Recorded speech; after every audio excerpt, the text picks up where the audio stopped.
Hello friends, welcome back to the class. देखिए, हमारे video lecture में टॉपिक चल रहा था मेजरमेंट ऑफ सेंट्रल टेंडेंसी, केंद्रीय प्रवृत्ति के माप का टॉपिक चल रहा था। और प्रीवियस वीडियो में हमने केंद्रीय प्रवृत्ति के माप क्या होते हैं और केंद्रीय प्रवृत्ति के माप कौन कौन से होते हैं, ठीक है।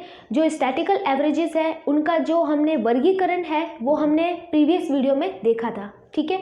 और इस वीडियो के अंदर हम ये देखेंगे, प्रीवियस वीडियो में हमने समांतर माध्य की गणना के बारे में भी देखा था।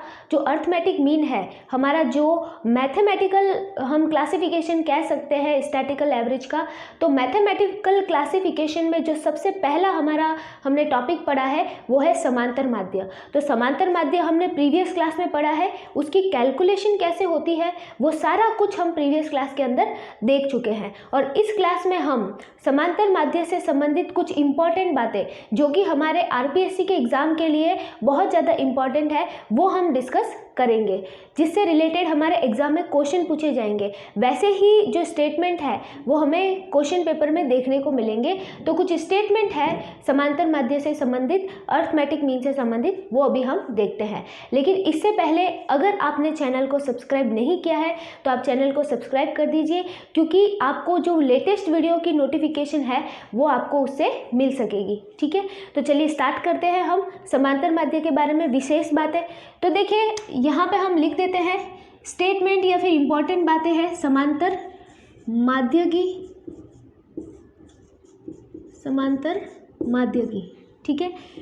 सबसे पहली अगर हम इंपॉर्टेंट बात की अगर बात करें, ठीक है, हम इसे फर्स्ट स्टेटमेंट या फिर सबसे फर्स्ट इंपॉर्टेंट बात कहें तो क्या हो सकती है कि अगर आपको क्वेश्चन पेपर में पूछा जाए कि बताइए प्रथम 15 प्राकृत संख्या या 15 या 20 प्राकृत संख्या जो है उनका समांतर माध्य बताइए, ठीक है। पहला जो स्टेटमेंट है कि प्रथम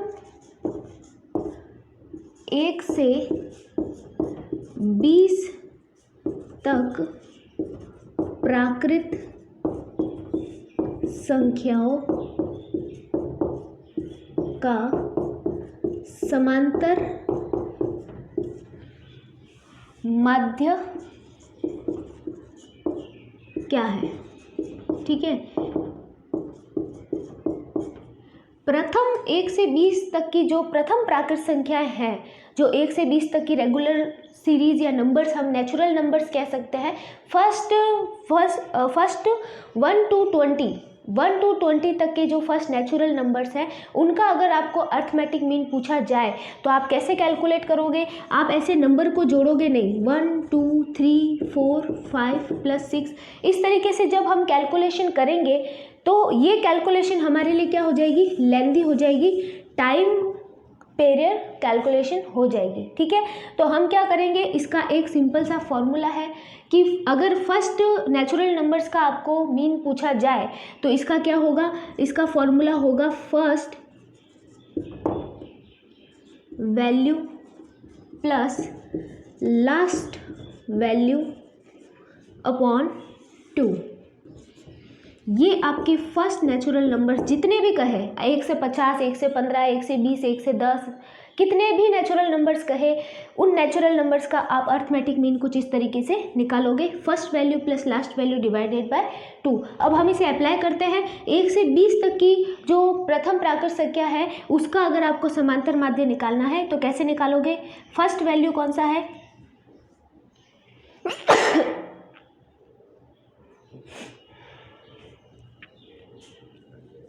1। फिर लास्ट वैल्यू कौन सा है? लास्ट है आपके 20, ठीक है। तो फर्स्ट हो गया 1, लास्ट हो गया 20 और डिवाइडेड बाय 2, तो ये 21 हो जाएगा, ठीक है। 21 हो जाएगा तो ये आपके सामने कितना आ जाएगा, 10.5।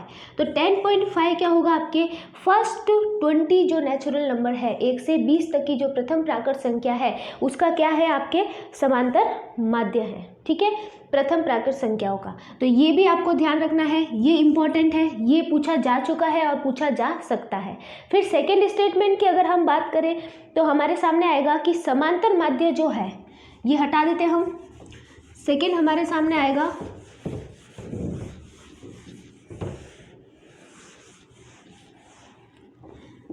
सेकेंड इंपॉर्टेंट बात, समांतर माध्य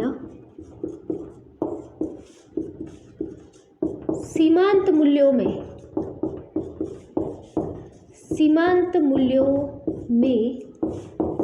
परिवर्तन से क्या होता है, सर्वाधिक प्रभावित होता है।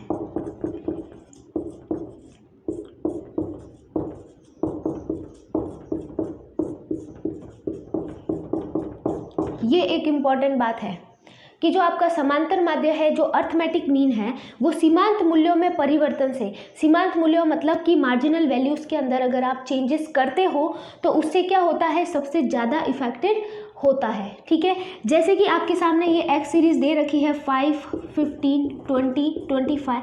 इसमें से अगर आप किसी भी एक नंबर में क्या कर दो, चेंज कर दो, इस नंबर को अगर आप चेंज करके 10 कर दो तो इससे क्या होगा, आपका जो अर्थमेटिक मीन है वो भी क्या हो जाएगा, चेंज हो जाएगा। ठीक है, जैसे ही सीरीज़ के नंबर चेंज हो जाएंगे उसका अर्थमेटिक मीन भी क्या हो जाएगा, चेंज हो जाएगा। तो ये कहा जाता है कि आपका जो समांतर माध्य है वो सीमांत मूल्यों से सर्वाधिक प्रभावित होता है। ठीक है, फिर बात करें सेकेंड स्टेटमेंट की। सेकेंड स्टेटमेंट क्या कह सकते हैं, या सेकेंड इंपॉर्टेंट बात हम क्या कह सकते हैं, सेकेंड इंपॉर्टेंट बात है कि जो समांतर माध्य है उसमें, समांतर माध्य में श्रेणी के बड़े पद मूल्यों पर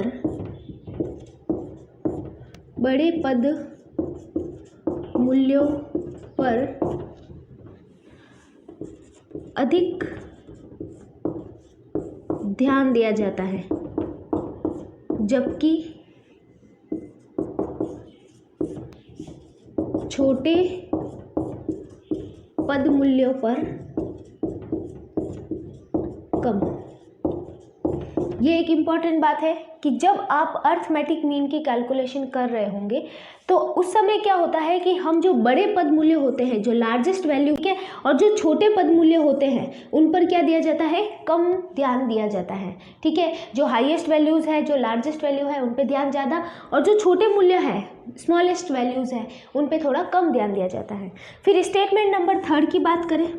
स्टेटमेंट नंबर 3 है कि समांतर माध्य जो होता है वो सभी पद मूल्यों पर आधारित होता है, सभी पद मूल्यों पर आधारित।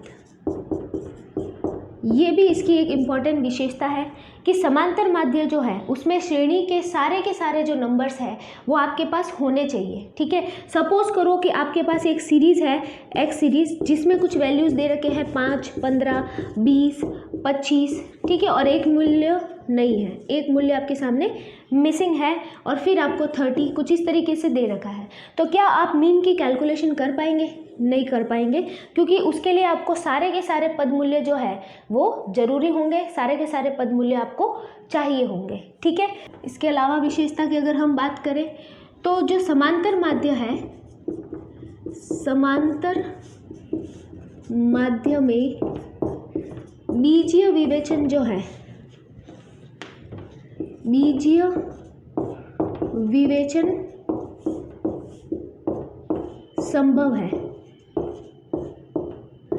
ठीक है, समांतर माध्य में जो बीजीय विवेचन है, बीजीय विवेचन का मतलब है कि अर्थमेटिक कैलकुलेशंस जो है वो इसमें क्या होती है, पॉसिबल होती है। ठीक है, आपको पता है कि जो मीन होता है, सपोज करो आपको मीन के कुछ वैल्यूज़ दे रखे हैं। ठीक है, 5 दे रखा है, 15 दे रखा है, 20 दे रखा है, उसके बाद एक वैल्यू मिसिंग कर दिया, फिर आपको 25 दे रखा है, 30 दे रखा है। ठीक है, इस तरीके से आपको वैल्यूज़ दे दिए और फिर आपको पूछा है कि बताइए मिसिंग वैल्यू क्या होगा, तो आप निकाल सकते हैं। ठीक है, तो ये जो आप कैलकुलेट कर सकते हैं, ये अर्थमेटिक कैलकुलेशन आप कर सकते हैं, इसी चीज़ को हम बोलते हैं बीजीय विवेचन।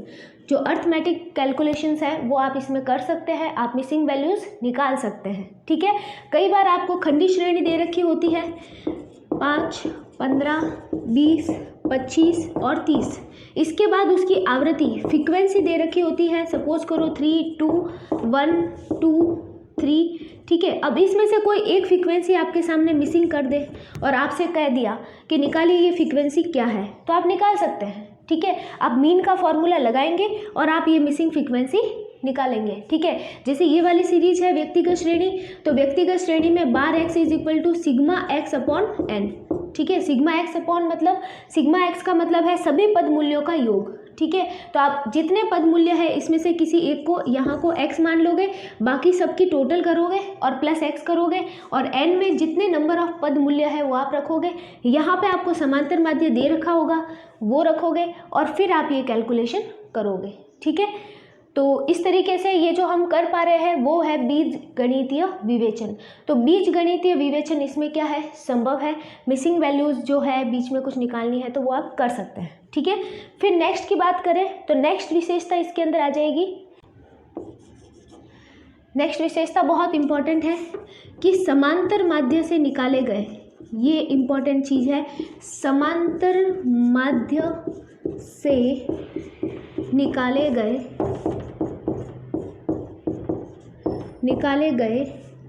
विचलनों का योग, विचलनों का जो योग होता है वो हमेशा क्या होता है, शून्य होता है। वो हमेशा शून्य होता है, नील होता है। ये एक इम्पॉर्टेंट बात है, ठीक है। समांतर माध्य से निकाले गए विचलनों का जो योग होता है वो हमेशा ही क्या होता है, शून्य होता है, हमेशा ही जीरो होता है, ठीक है। ये विचलन क्या होते हैं, विचलन होते हैं श्रेणी के सभी पद मूल्यों में से उस समांतर माध्य को जब आप माइनस करोगे तो जो वैल्यू आपके सामने आएगी उसे आप डी लिखोगे और वो डी जो है वो डी आपका डेविएशन आपका कहलाएगा, विचलन आपका कहलाएगा, ठीक है।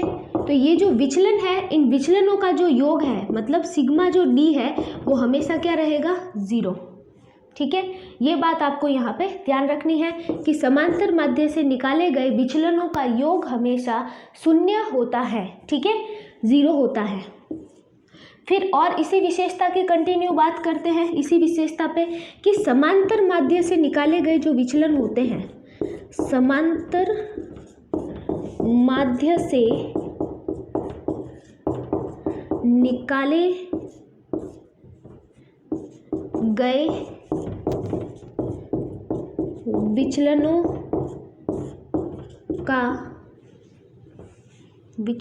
का मान अन्य माध्यों की तुलना में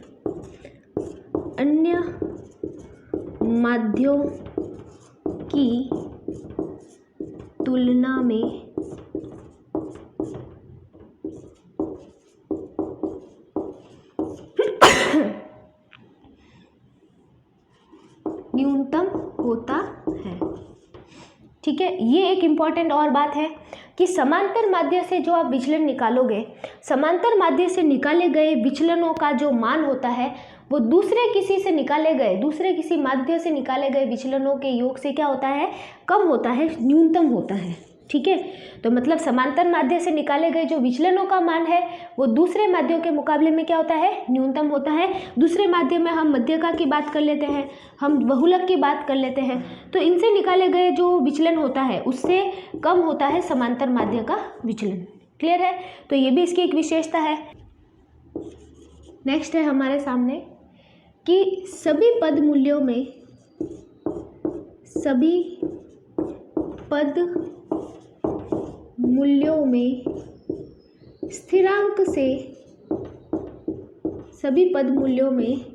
स्थिरांक मतलब कांस्टेंट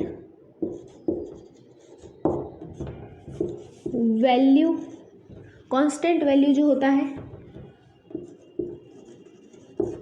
से परिवर्तन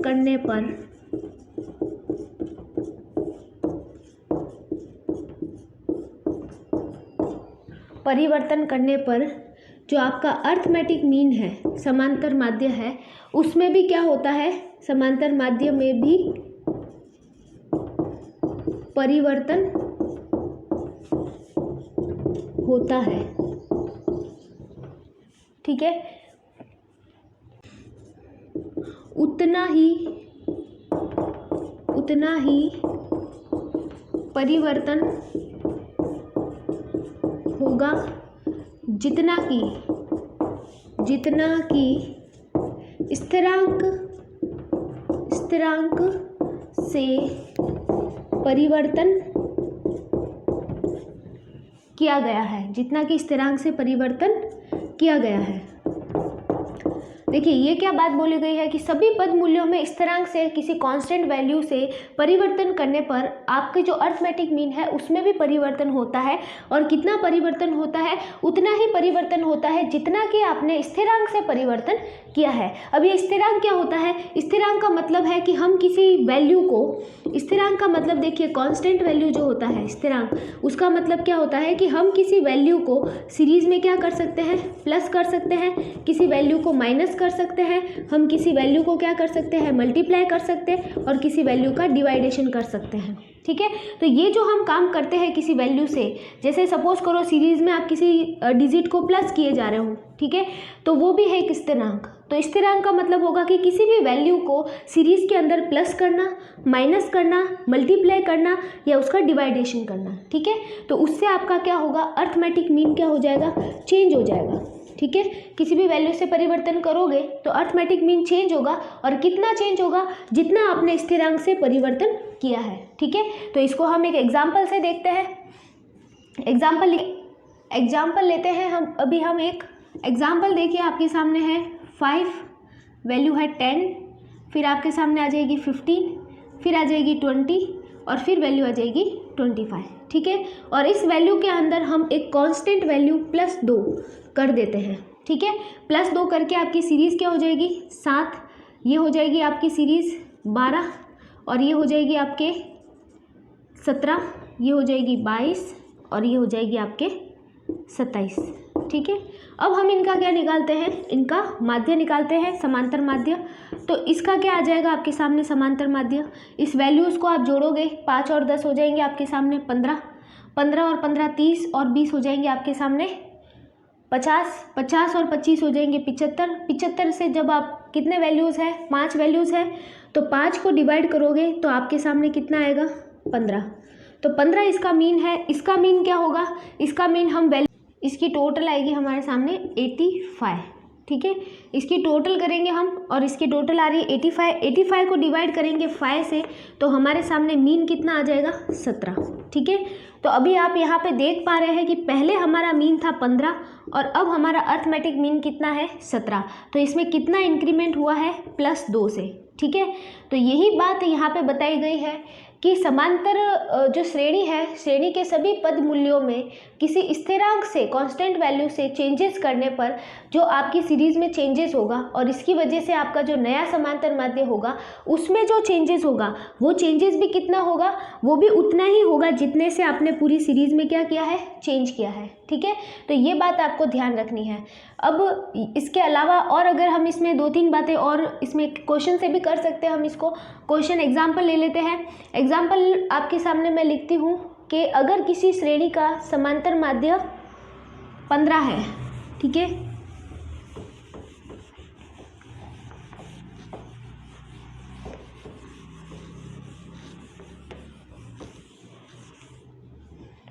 तो देखिए एग्जाम्पल हम लिखते हैं, एक दूसरा एग्जाम्पल कि अगर आपका जो अर्थमेटिक मीन है किसी श्रेणी का, पूरा लिख देते हैं, किसी श्रेणी का समांतर माध्य, किसी श्रेणी का समांतर माध्य अगर कितना हो, 10 हो, ठीक है, तो अगर आप उसमें किसी वैल्यू से चेंजेस करते हो, ठीक है, तो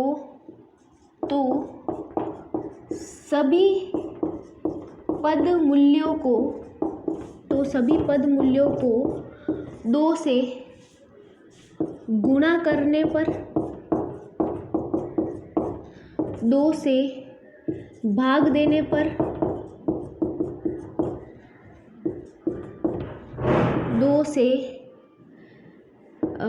2 को जोड़ने पर, फिर 2 को घटाने पर, ठीक है, आपका जो नया समांतर माध्य है, नया समांतर माध्य क्या होगा। ये आपको बताना है। ठीक है, आपकी श्रेणी का पहले से ही जो अर्थमेटिक मीन है, समांतर माध्य है, वो कितना है 10 है। और अगर आप सभी पद मूल्यों को 2 से क्या कर दो, गुणा कर दो, 2 से आप भाग दे दो, 2 को जोड़ो, ठीक है, और 2 को घटाओ, नया समांतर माध्य क्या होगा। ठीक है, तो देखिए ये हम कैसे बताएंगे। अब आपको पता है आपका अर्थमेटिक मीन कितना है 10 है, और मैंने अभी बताया आपको कि अगर श्रेणी के अंदर, सीरीज के अंदर किसी कांस्टेंट वैल्यू से आप चेंजेस करते हो तो आपके अर्थमेटिक मीन में भी उतना ही चेंजेस होता है। ठीक है, तो अगर किसी नंबर को आप क्या कर रहे हो, मल्टीप्लाई कर रहे हो, 2 को क्या कर रहे हो, मल्टीप्लाई कर रहे हो, तो आपका जो नया अर्थमेटिक मीन होगा वो क्या हो जाएगा, 20 हो जाएगा। ठीक है, यहाँ पे हम न्यू अर्थमेटिक मीन लिख लेते हैं।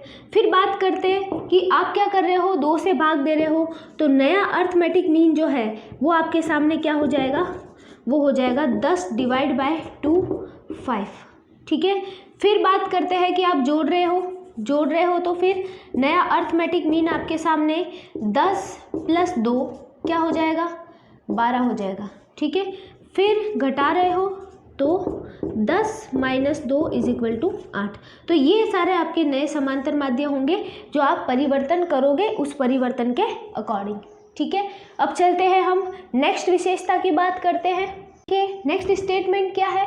नेक्स्ट स्टेटमेंट है कि 2 समंक श्रेणी के समांतर माध्य, ठीक है, 2 आपके स्टैटिकल सीरीज के जो अर्थमेटिक मीन है उनके तत्समवादी मूल्य का मतलब है कि दोनों सीरीज के जोड़ या अंतर के समांतर माध्य के जोड़ या अंतर के बराबर होगा। ठीक है, ये बहुत ही इंपॉर्टेंट है कि आपके पास 2 सीरीज दी गई है x और एक सीरीज दी गई है y।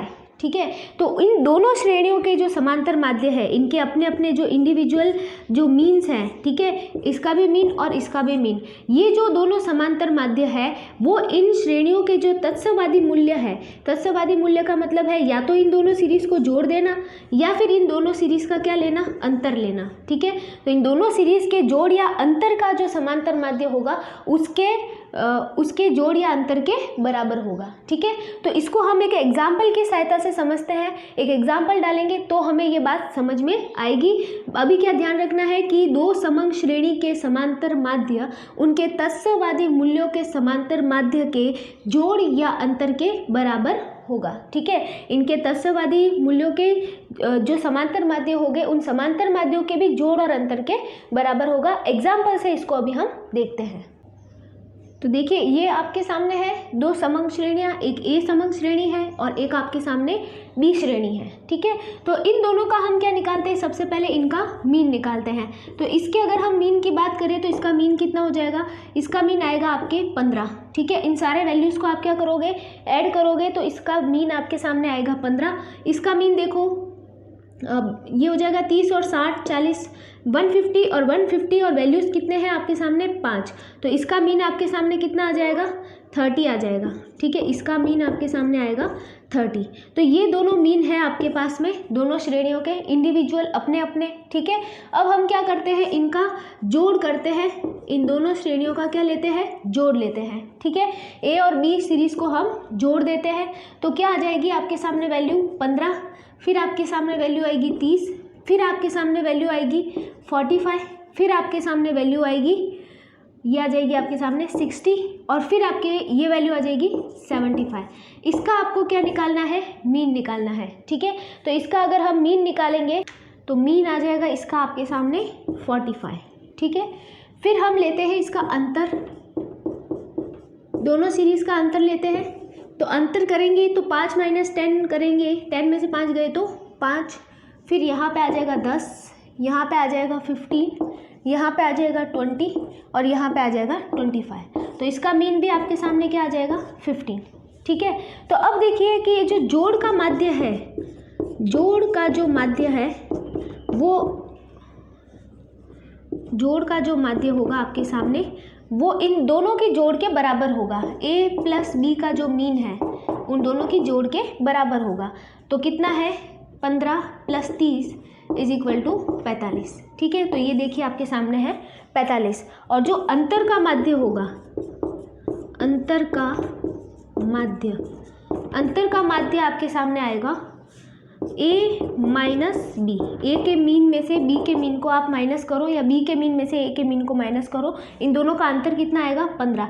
तो देखिए 30 माइनस करते हो आप 15 तो आपके सामने कितना वैल्यू आएगा 15। ठीक है, तो ये देखिए आपके सामने अंतर का जो समांतर माध्य है वो कितना है 15 है। ठीक है, तो ये आपके कुछ विशेषताएं हो गई है एग्जाम रिलेटेड इम्पॉर्टेंट विशेषताएं।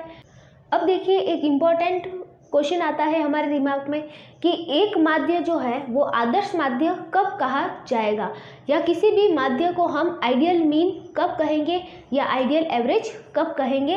तो यहाँ पे हम लिख लेते हैं कि एक माध्य आदर्श माध्य कब कहा जाएगा। ठीक है, एक माध्य आदर्श माध्य कब कहा जाएगा, जब उसमें कौन कौन सी विशेषता हो। फर्स्ट वो क्या हो कि उसकी जो गणना है वो क्या हो, सरल हो। उसकी गणना जो है वो क्या होनी चाहिए, सरल होनी चाहिए। दूसरी उसकी विशेषता है कि वो क्या हो, सभी पद मूल्यों पर आधारित हो, सभी पद मूल्यों पर आधारित हो। थर्ड उसकी विशेषता है कि उसमें क्या हो, बीजगणितीय जो विवेचन है वो संभव हो। तो उसको हम लिख सकते हैं बीजीय विवेचन। बीजीय विवेचन संभव, बीजीय विवेचन उसके अंदर संभव होना चाहिए। फिर हम बात करते हैं फोर्थ विशेषता की। फोर्थ विशेषता उसकी क्या है कि वो स्थायी होना चाहिए। ठीक है, उसका जो वैल्यू है वो क्या होना चाहिए, स्थायी होना चाहिए, निश्चित होना चाहिए। ठीक है, निश्चित मूल्य होना चाहिए। फिर हम बात करेंगे फिफ्थ, उस पर प्रतिचयनों का कम प्रभाव पड़ना चाहिए। प्रतिचयनों का कम प्रभाव पड़े। ठीक है, प्रतिचयन होता है जो सैंपल्स होते हैं, जो लेते हैं हम, तो सैंपल जो हम ले रहे हैं उन सैंपल की वजह से जो वेरिएशन आता है उस वेरिएशन का क्या हो, कम से कम इफेक्ट पड़े, तो वो आपके आइडियल मीन कहा जाएगा। और एक लास्ट इसकी विशेषता हम लिख देते हैं कि वो कैसा होना चाहिए, वो निरपेक्ष माप होना चाहिए। ठीक है, एक निरपेक्ष माप होना चाहिए। तो ये है आपके आदर्श माध्य की विशेषताएं कि किसी भी माध्य को आप आदर्श माध्य कब कहोगे, उसमें ये सारे गुण उसके अंदर होने चाहिए। क्लियर है। अभी हम देखते हैं कि चार्लियर चेक क्या होता है, वो कहाँ पे यूज आता है।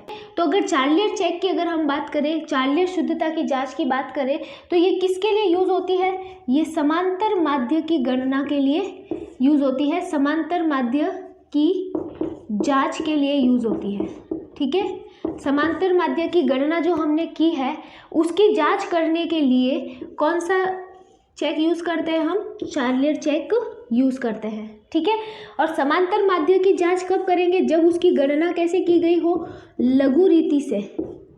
लघु रीति मतलब कि शॉर्टकट मेथड, जब उसकी गणना शॉर्टकट मेथड से की गई हो या फिर उसकी गणना स्टेप डेविएशन मेथड, पद विचलन रीति से की गई हो। पद विचलन रीति जिसे हम स्टेप डेविएशन मेथड कहते हैं।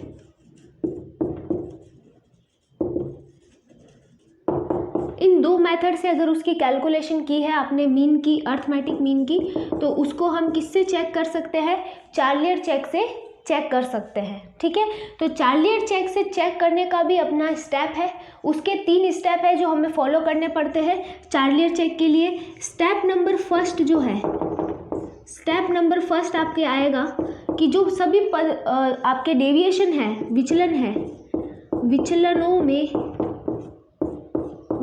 में +1 करना है आपको। ठीक है।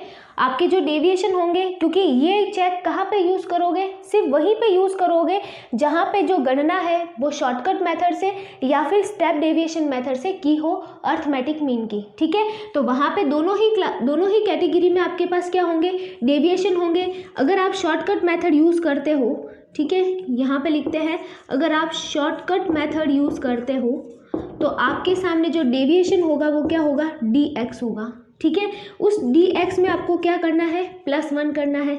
और अगर आप स्टेप डेविएशन मेथड यूज़ करते हो, स्टेप डेविएशन मेथड अगर आप यूज़ करते हो तो आपका जो डेविएशन होगा वो dx डैश होगा। तो उसके अंदर आपको क्या करना है, +1 करना है, ठीक है। तो विचलनों में +1 करना।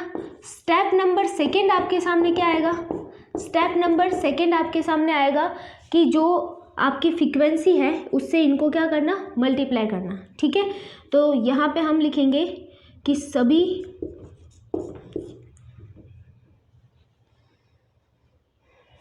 ये सभी नहीं लिखते, हम यहाँ पे लिख देते हैं फ्रीक्वेंसी से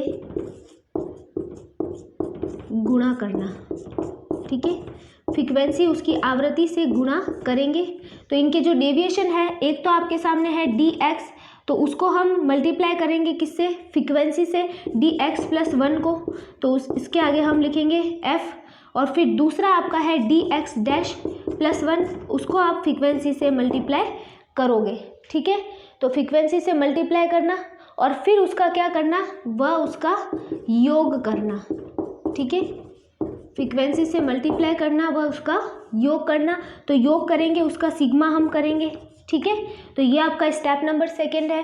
पहला तो है कि dx और जो dx डैश है उसमें +1 करना, और dx +1 को आपको फ्रीक्वेंसी से मल्टीप्लाई करना है और फिर उसका क्या करना है, योग करना है, ठीक है। फिर हम बात करते हैं स्टेप नंबर थर्ड की।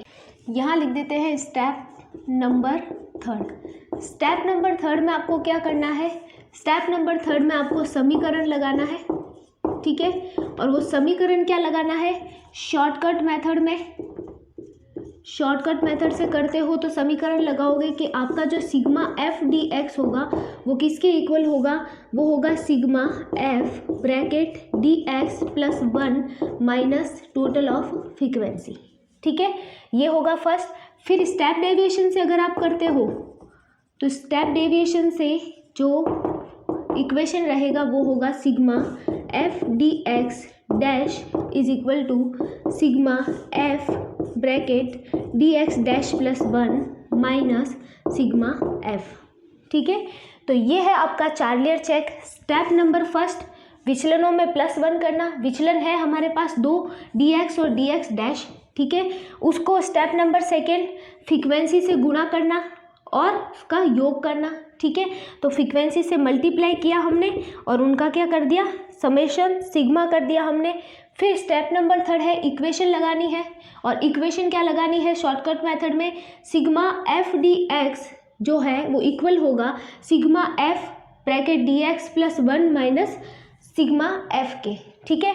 ये आपके इक्वेशन लगेगी और अगर दोनों तरफ से इक्वल आता है तो आपने जो अर्थमेटिक मीन निकाला है वो बिल्कुल क्या है, करेक्ट है।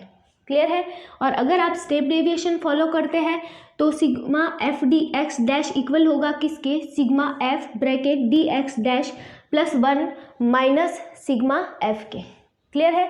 तो ये है आपका चार्लियर चेक, जिसके स्टेप हमें ध्यान में रखने हैं। इसके आगे का जो मैटर है उसमें हम देखेंगे कि वेटेड अर्थमेटिक मीन क्या होता है, उसकी क्या स्पेसिफिकेशन है, ठीक है। तो वो हम उसमें देखेंगे नेक्स्ट वीडियो के अंदर। ये वीडियो आपको कैसा लगा आप कमेंट करके ज़रूर बताइए, और अगर आपने चैनल को सब्सक्राइब नहीं किया है तो सब्सक्राइब कर दीजिए। अब मिलेंगे हम नेक्स्ट वीडियो के अंदर भारित समांतर माध्य के साथ में।